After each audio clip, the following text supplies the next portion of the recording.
Konnichiwa, Dokusha no minasama, and welcome back to PJL Books. Today, on the A of Z of Japan, we are at I, and today's I is influenza. Influenza! Dun dun dun! I don't have the flu, honest, but I am sitting in a very cold room as I record this.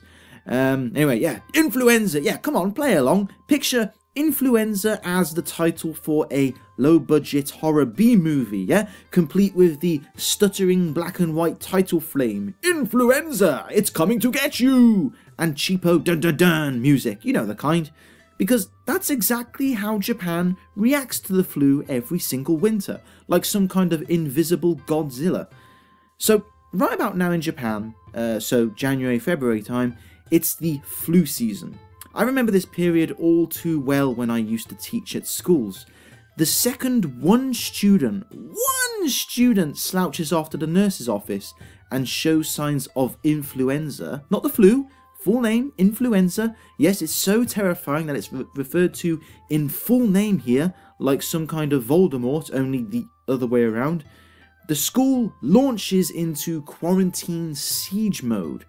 Tables with hand sanitizer sprout up on every corner of the school like some kind of red light district for hygiene. The windows are bolted shut, and a whiteboard memorial chart tallying the fallen students goes up under the school schedule. It's a teacher's solemn duty to erase the number 2 and write a 3 sometimes when the number of 6 students goes up, as though sending a telegram to the parents. Then of course they need to sanitize their hands after doing that.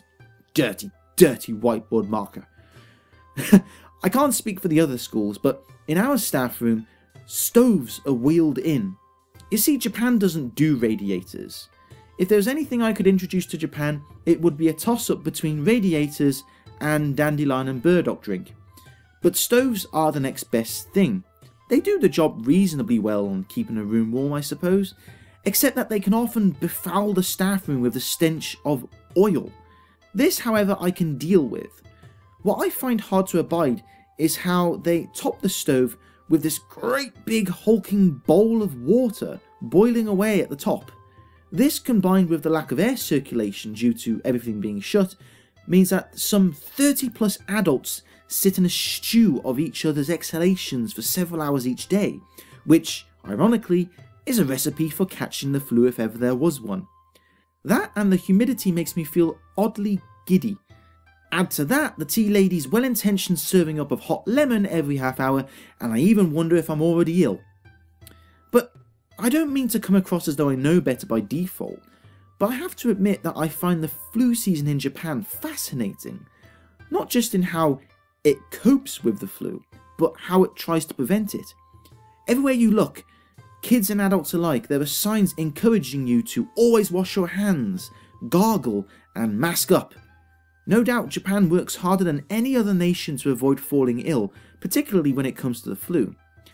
And yet, just as many people seem to tally up on the flu board as I recall during my own school days back in the UK, if not more so.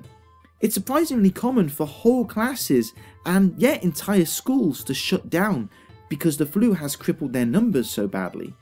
Make of that what you will. And that's it for today's A to Z of Japan. Thank you very much for listening, readers. This blog post is already on my A to Z of Japan blog, the link of which is in the description just below this video, so if you want to check that out and many other blog posts, please follow that link. Thank you very much for listening, readers, and I'll see you next time. Sayonara.